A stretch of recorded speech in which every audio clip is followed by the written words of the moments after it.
एक ऐसा मसला है जो खामोशी से हमारी बच्चियों का बचपन छीन रहा है। आज हम माहिर अतफाल डॉक्टर सुजीत भारत पाटिल के एक बहुत अहम मजमून का तज्जिया कर रहे हैं, जो छोटी बच्चियों में वक्त से पहले बुलूअत के तशवीशनाक रुझान से पर्दा उठाता है। तो आइए समझते हैं कि आखिर ये हो क्यों रहा है और हम इसे कैसे रोक सकते हैं। जरा एक मंजर का तसव्वुर कीजिए। एक 8 साल की बच्ची डॉक्टर के क्लिनिक में बैठी है, उसके हाथ में एक गुड़िया है और इसकी माँ आंखों में आंसू लिए डॉक्टर से कहती है, डॉक्टर साहब, इसे माहवारी शुरू हो गई है। बस ये एक जुमला इस पूरे बहरान की संगीनी बताने के लिए काफी है। और बात यहीं ख़त्म नहीं होती। ये किसी एक माँ की कहानी नहीं है। डॉक्टर पाटिल बताते हैं कि ये मंजर अब उनके क्लिनिक में तकरीबन रोज़ की बात बन चुका है। ये एक ऐसी हकीकत है जो हमें अंदर से झंझोड़ कर रख देती है।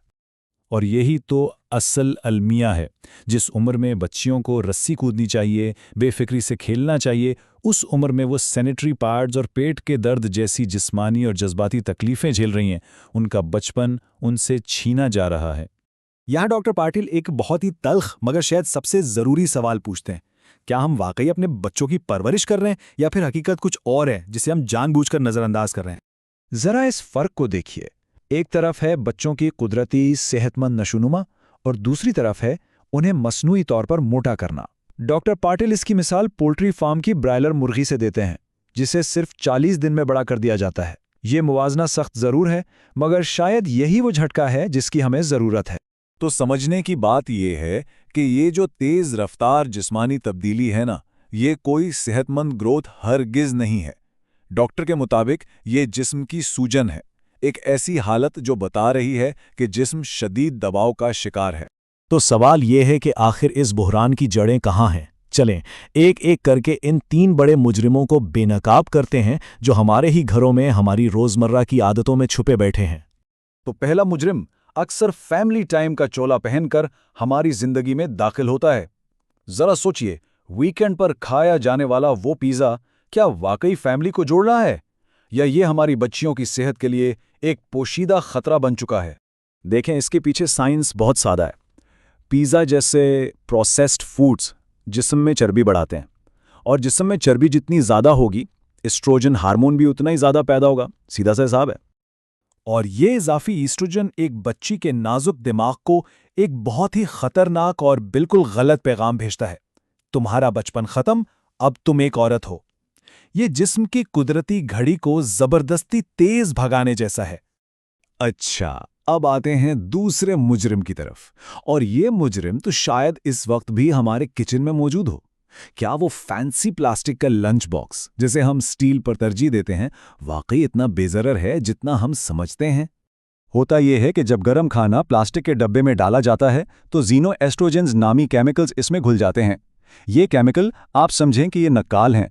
ये जिस्म में जाके एस्ट्रोजन हार्मोन होने का ड्रामा करते हैं और पूरे निज़ाम को धोखा देते हैं, जिससे बुलूगत का अमल वक्त से पहले ही शुरू हो जाता है। यानी हमारी एक छोटी सी फैंसी आदत एक बच्ची के जिस्म की पूरी कुदरती घड़ी को तहस नहस कर रही है।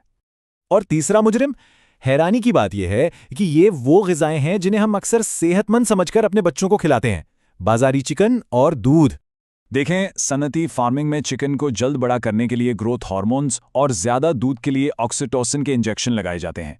जब बच्चे ये दूध और चिकन इस्तेमाल करते हैं तो ये हार्मोन्स उनके जिस्म में जाकर गलत सिग्नल भेजते हैं। छोटी बच्चियों के चेहरे पर बाल आना इसी की एक मिसाल है। तो ये ग़िज़ाएं नहीं, ये एक तरह के हार्मोनल बम है। तो इन सब वजूहात का नतीजा क्या निकलता है?